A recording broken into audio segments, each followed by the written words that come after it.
जब इनको कोई आदमी निपटाना होता है और जो कि खास तौर पे इनकी बात या तो मान नहीं रहा होता या फिर इनका कोई राजदार होता है, उसको जब इनको निपटाना होता है तो ये सीधे सीधे आदमी को नहीं निपटाते हैं। वो रोड रेस दिखाते हैं कि रोड पर किसी की गाड़ी टकराई, या फिर वो इस तरह से निपटाते हैं कि कोई पूरा का पूरा प्लेन क्रैश हो जाए, पूरा का पूरा प्लेन क्रैश हो जाए। क्योंकि अगर एक व्यक्ति को निपटाएंगे तो शक हो जाएगा कि यार इस आदमी को क्यों निपटाया, क्या इसके पास कोई पुराना राज या कोई इसके पास कुछ ऐसा था जो कि अगर पोल खुल जाए तो खतरनाक हो सकता है। इसीलिए वो इस तरह के काम करते हैं कि पूरी की पूरा काफिला उड़े या पूरी गाड़ी उड़े, बहुत सारे लोग उसके साथ भी जाएं, कोई आतंकी हमला दिखा दिया जाए या प्लेन क्रैश दिखा दिया जाए। तो इस तरह की चीजें होती हैं, इसको ध्यान दीजिएगा।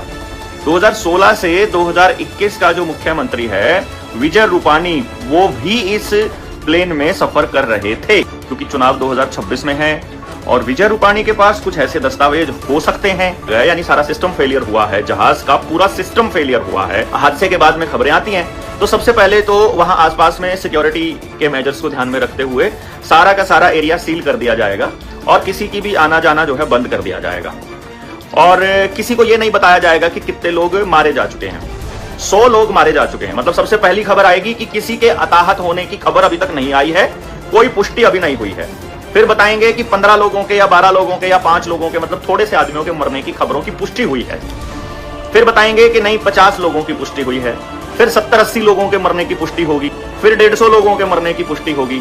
इतने लोगों के मरने की पुष्टि में उस आदमी के मरने की पुष्टि भी हो जाएगी जिसको इन्होंने निपटाना था। और देखिएगा, क्योंकि अमित शाह निकल चुका है, वो वहीं था, वो आसपास ही था, कहीं वडोदरा या वडनगर या कहीं ऐसी जगह पर वो था। वहां से वो अहमदाबाद के लिए निकल चुका है। कुछ ही देर में वो अहमदाबाद में होगा और वो पुष्टि करके नरेंद्र मोदी को बताएगा कि जिस काम के लिए हमने काम शुरू किया था वो काम हो चुका है। घायलों से मिलने अस्पताल भी जाएगा, कोई काम बचा होगा तो उस काम को पूरा भी करेगा। मैं ये नहीं कह रहा हूं कि कोई जिंदा बचा होगा तो उसको निपटा करके वो आएगा, मैं ऐसा बिल्कुल नहीं बोल रहा हूं। कहीं आप लोग ये सोच रहे हो कि मैं किसी सरकार के आदमी के ऊपर आरोप लगा रहा हूं कि इन लोगों ने विजय रूपाणी को निपटाने के लिए सब किया, मैं ऐसा बिल्कुल भी नहीं कर रहा हूं। यानी कि कुछ भी नया करने के लिए इस तरह की चीजें को इस्तेमाल करता है प्रशासन तंत्र। जो ताकतवर लोग हैं, जो अपनी ताकत का मुजाहरा करते हैं, जो अपनी ताकत को दिखाते रहते हैं, वो लोग इस्तेमाल करते हैं इस तरह के हादसों को नए कानून बनाने के लिए। राफेल की जानकारी रखने वाला एक भी व्यक्ति आज जिंदा नहीं है। जो जिंदा है वो राजनाथ सिंह है, वो इस टाइम पे रक्षा मंत्री है।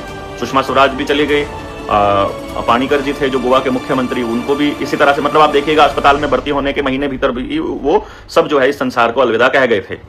और इसी तरह से विजय रूपाणी के साथ मिलकर के अहमदाबाद में क्या क्या किया था, अगर इसकी जानकारी आप निकाल लेंगे कि कितनी झुग्गी झोपड़ियां खाली करवाई थी, कितने लोगों के साथ क्या घपले में शामिल रहे थे, क्या क्या एक्टिविटीज रही थी, ठेके पर कितने लोग लगाए थे, तो शायद आप लोगों को इसके बारे में जानकारी मिल सके कि वो किस चीज के राजदार रहे होंगे, नरेंद्र मोदी और अमित शाह के।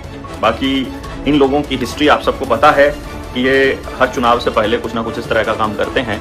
तो हो सकता है कि आने वाले वक्त में गुजरात में जो विपक्ष है उसको मैनेज इस धमकी के साथ किया जाए। वैसे तो मैं बहुत से लोगों की दुश्मनी मोल ले रहा हूं एक तरह से। आप